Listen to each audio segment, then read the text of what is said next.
nostro impegno continua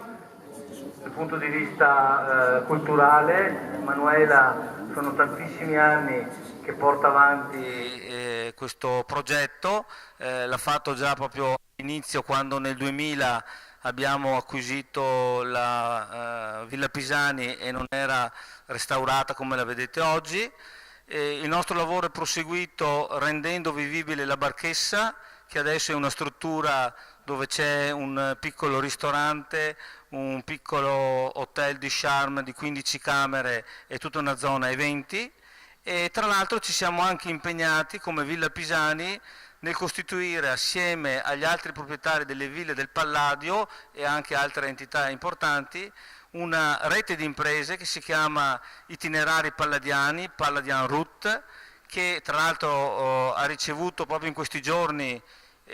la conferma che abbiamo vinto un bando regionale importantissimo che ci serve come finanziamento iniziale per svolgere la nostra attività. E tutto questo perché? Io lo dico sempre quando parlo anche degli itinerari palladiani, che noi non vogliamo solo promuovere le ville del Palladio o le ville venete in genere, noi vogliamo promuovere il territorio, perché secondo noi con le ville, se vengono ovviamente seguite in un determinato modo e speriamo sempre apprezzate dal pubblico, si promuove il territorio, non solo per le persone che ci vivono, per le persone che vengono qui come turisti sia dalle regioni vicine che dall'estero, e anche in definitiva del lavoro, perché questo Veneto, che è stato anche un po' maltrattato perché si è detto che per degli anni ha pensato solo a costruire fabbriche, che secondo me forse nell'edilizia qualcosa si è sbagliato, ma si è fatta una grande opera di creare delle strutture che danno lavoro a tantissime persone. Adesso che forse guardiamo di più il territorio e il turismo, non dimentichiamoci che il Veneto, per merito principalmente di Venezia, Verona e le Dolomiti, è la regione italiana dove ci sono le maggiori presenze turistiche, diciamo che il territorio del Veneto dal punto di vista del turismo è stato un po' dimenticato. Allora se mettiamo insieme il turismo, quello locale, quello diciamo che viene anche dall'estero e anche il lavoro, perché io penso che gli imprenditori stranieri preferiscono lavorare con aziende del territorio veneto se questo viene valorizzato, perché quando vengono a incontrare i loro fornitori, i loro clienti, vengono in posti molto belli. Ecco, noi con questa filosofia portiamo avanti il discorso del nostro territorio, quindi partendo da Villa Pisani, itinerari palladiani e sempre ovviamente con la vostra partecipazione. Grazie e do la parola a Manuela.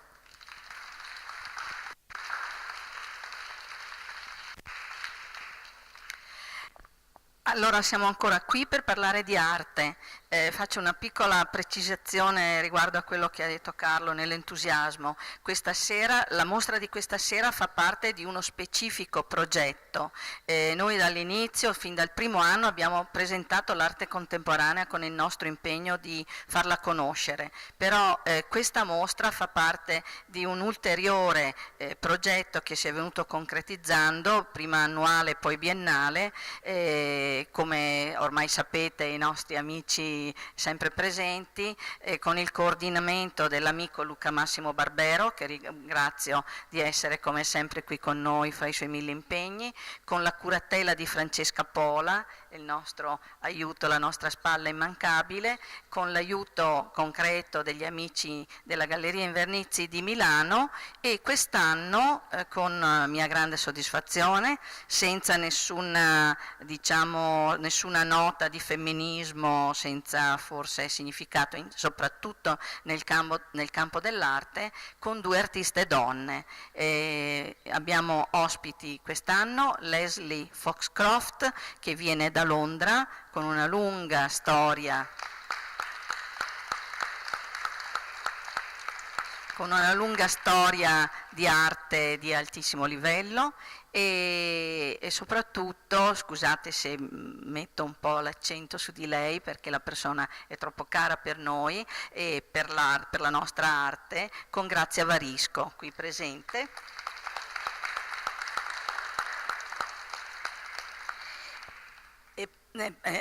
E proprio con grande soddisfazione mi ha dato il permesso di annunciare, anche se ufficialmente verrà data la notizia mi pare domani,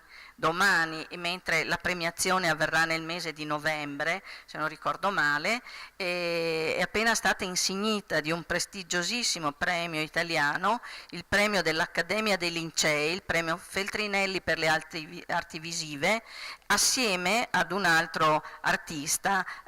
del suo stesso livello, di William Kentridge. No, devo dirlo.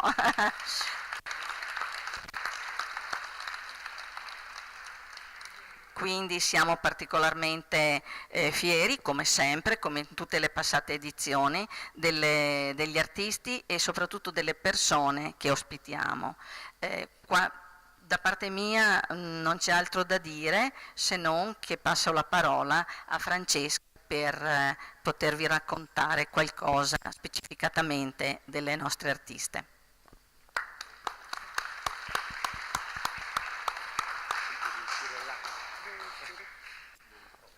Ecco, ben ritrovati. Anche quest'anno mi unisco naturalmente ai ringraziamenti di Manuela e in particolare alle artiste che hanno accolto la sfida di misurarsi con questo luogo così carico di storia e anche di altri segni lasciati prima di loro da altri autori, molti dei quali sono qui presenti e saluto volentieri, che sono venuti ad abitare questo luogo rendendolo così unico, non solo per noi, come possiamo vedere anche dal vostro ritornare. Il doppio percorso di Foxcroft e Varisco si articola sia all'interno dell'edificio che all'esterno, quindi vi invito veramente a iniziare magari anche la visita dai due grandi interventi che sono stati realizzati lungo il lato alla mia destra, dietro la villa, lungo il prato, da entrambe le artiste che hanno interpretato in modo differente la relazione con l'edificio palladiano e con l'elemento architettonico. Grazia Varisco ha creato un lavoro che è una sorta di corridoio a cielo aperto che voi già potete intravedere dall'ingresso posteriore della villa e che in qualche modo declina il suo lavoro sulla piegatura e sulla modificazione dello spazio attraverso le direttrici di questa piegatura, come costruendo questo luogo di passaggio nel percorso appunto della natura, al termine del quale ha voluto collocare uno dei suoi lavori specchianti, una sua risonanza, come la chiama con un termine musicale, specchiante, che in qualche modo idealmente riflette l'edificio e noi con lui attraverso questa percorrenza che ci conduce proprio lungo questa scultura. Oltre, sempre proseguendo sul lato, guardando diciamo il prato sulla sinistra, un lavoro altrettanto straordinario di Leslie Foxcroft, che invece vedrete è un grande cubo aperto, costituito da vari elementi modulari ad L, che si richiama idealmente alla pianta quadrata della villa e dell'architettura, ma molto al di là di tutto questo è come se avesse ricreato una delle sue stanze, anche in questo caso attraversabili, percorribili, innestando in questo percorso naturale un materiale fortemente urbano che caratterizza il suo lavoro, questo acciaio molto, molto forte che viene proprio anche da tutta una cultura inglese della sua precedente attività e che qui per la prima volta a Villa Pisani, come è già capitato con altri artisti, ha realizzato un unicum nella sua produzione, perché è la prima volta che Foxcroft ha fatto un'opera in esterni, quindi non misurandosi con le architetture dell'interno. All'interno dell'edificio c'è questo stesso intreccio e dialogo fra i due lavori nel salone centrale, dove al centro appunto c'è un grande monumentale gnomone di Grazia Varisco, costituito da 3 elementi in 3 colori diversi intrecciati. Lo gnomone idealmente e tecnicamente parlando letteralmente è l'asta della meridiana. Varisco intitola così tutta una serie di lavori che utilizzano e declinano questa idea della luce come trascorrere del tempo attraverso la piegatura e il percorso con queste forme che abitano lo spazio senza occuparlo, che sono forme appunto che ce lo fanno vedere in modo differente, ma senza invaderlo, senza essere dei monumenti, ma delle lievi traiettorie. Analogamente Leslie Foxcroft è intervenuta sempre nel salone centrale, sopra le porte, con questi lavori in MDF, un materiale quotidiano molto povero, elementare, che caratterizza il suo lavoro da molto tempo, come punteggiando questi architravi con delle forme curvate o leggermente arcuate, proporzionate sempre alle dimensioni della villa, che è stato un altro dei grandi temi su cui si sono misurate entrambe le artiste, questa scala umanistica da restituire dell'architettura di Palladio appunto in questo modo punteggia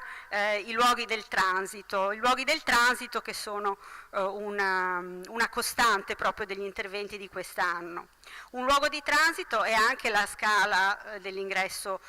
posteriore, lo scalone che ci porta sull'altro lato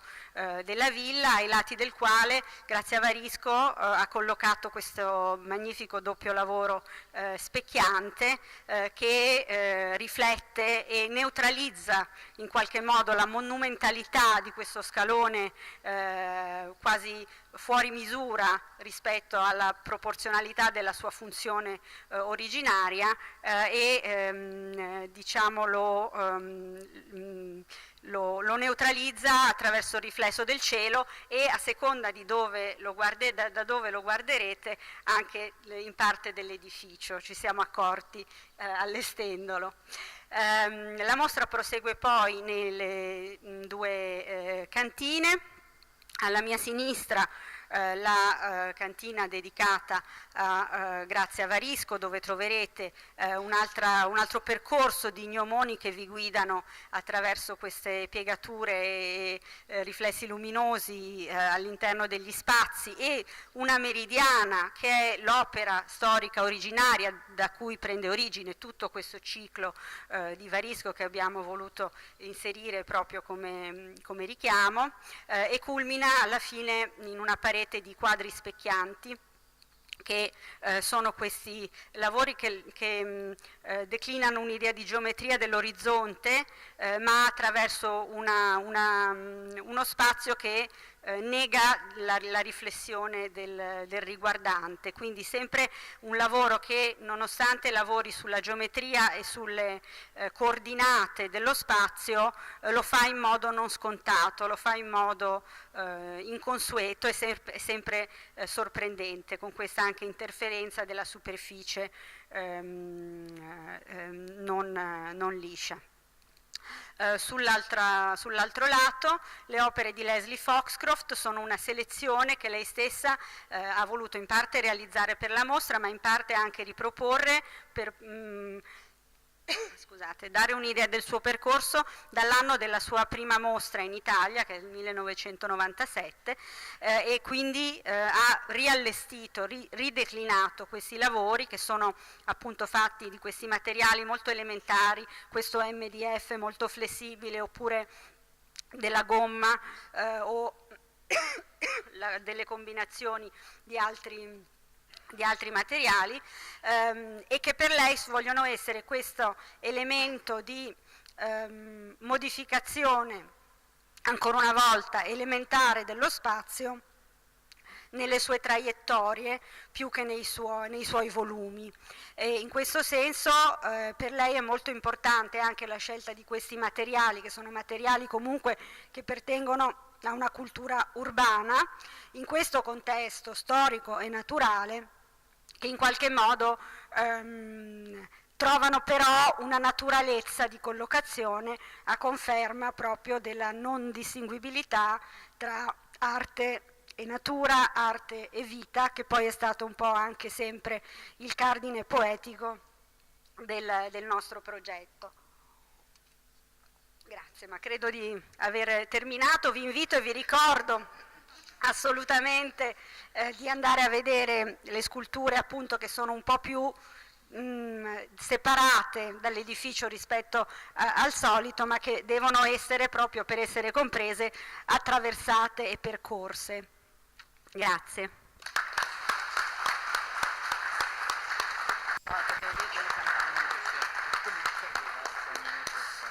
Mi spiace non essere stata più tempestiva con l'acqua, ma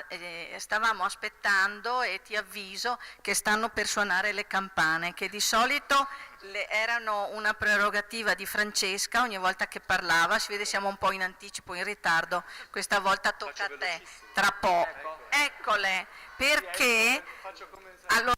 dovete sapere che, tra l'altro, se non sbaglio, il sindaco ma intanto intrattengo durante lo scampanio, il sindaco che è lì nascosto, ma poi ci saluterà, il sindaco di Lonigo mi corregga se sbaglio,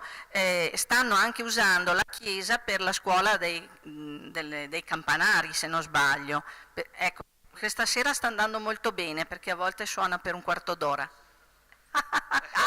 Grazie. Allora passo la parola all'amico Luca Massimo. Buonasera.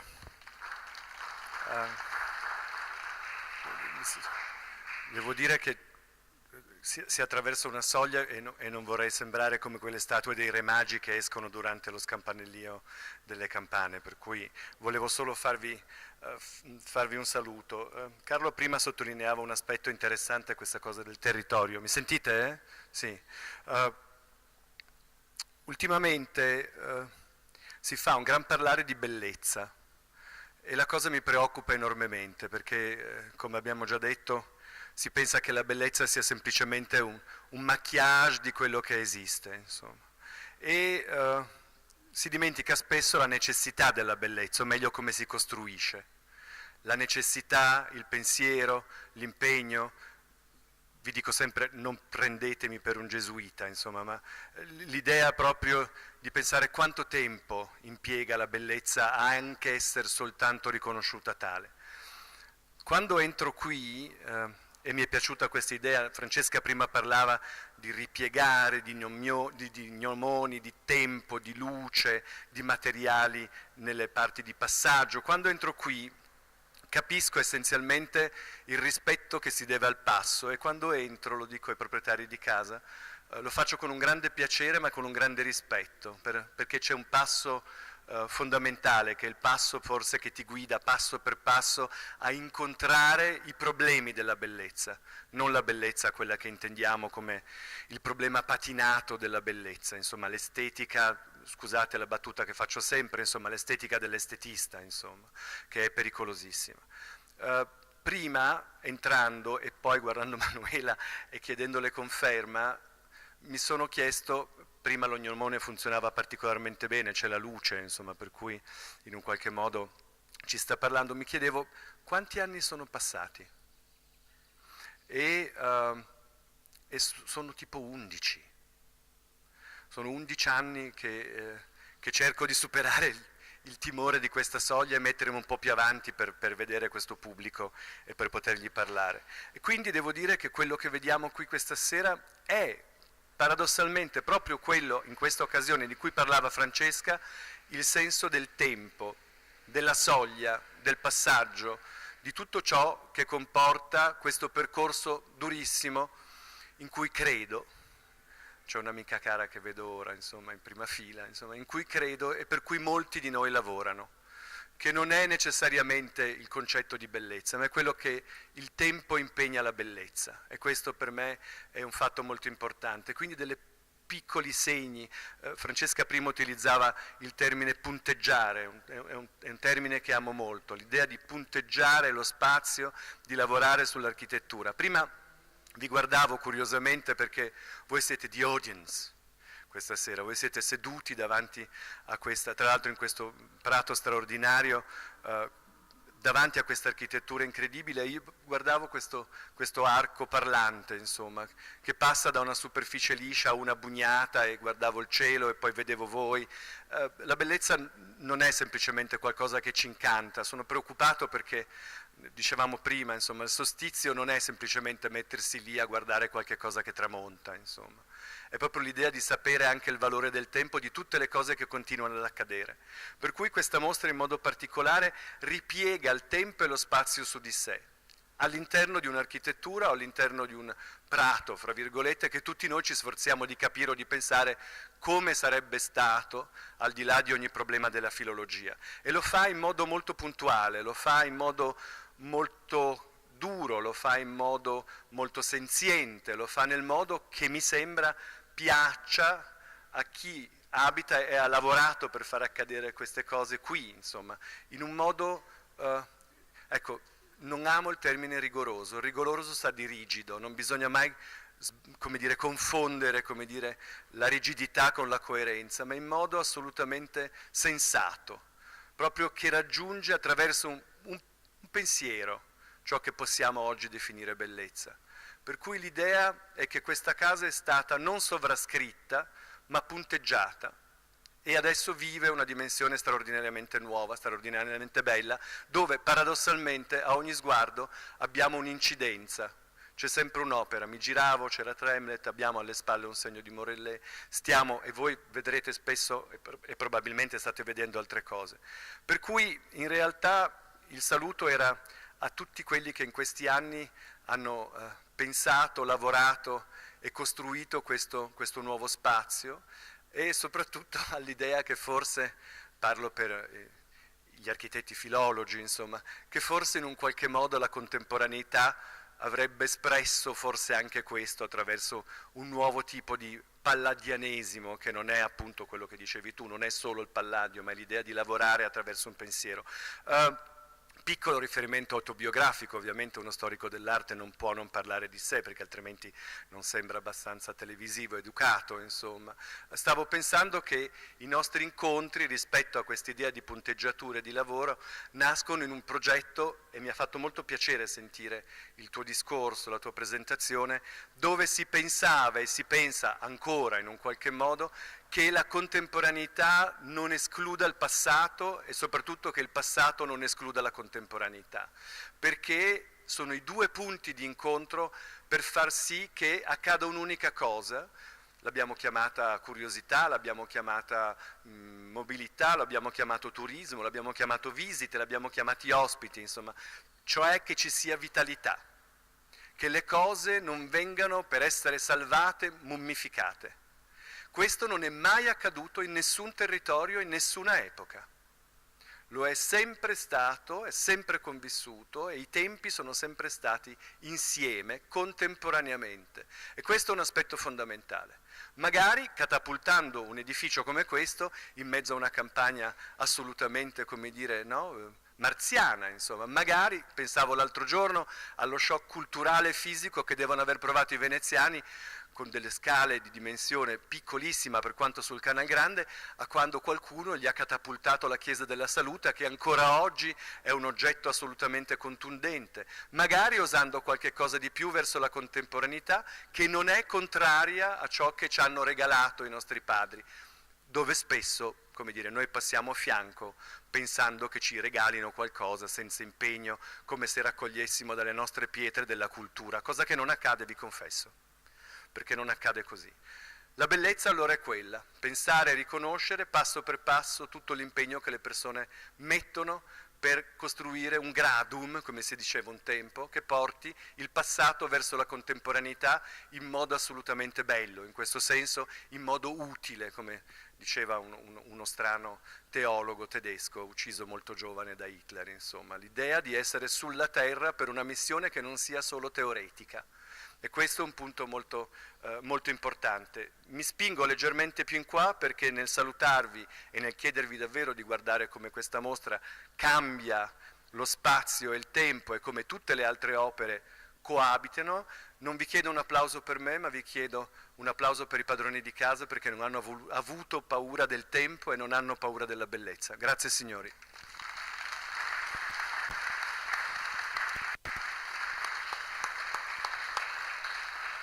Grazie, prima di passare la parola a Manuela mi collego brevemente a quanto ha detto Luca Massimo sul concetto di bellezza. Ecco, quindi noi vorremmo che le persone, in particolare del territorio, capissero questo sforzo che noi facciamo e che quindi con la loro presenza per varie situazioni che si possono creare, ma non solo qui a Villa Pisani, in tutte le ville del Veneto, e tutte le attività del territorio, abbiamo bisogno prima di tutto della diciamo così, presenza e consapevolezza di chi abita nel territorio, che capisce questa valenza importante per tutti. E direi non ultimi, sono presenti dei rappresentanti degli enti pubblici. Anche gli enti pubblici dovrebbero sforzarsi, anche se hanno tantissimi problemi di bilancio, però anche loro dovrebbero capire lo sforzo che i proprietari in generale stanno facendo per mantenere questi beni. Grazie, passo la parola a Manuela.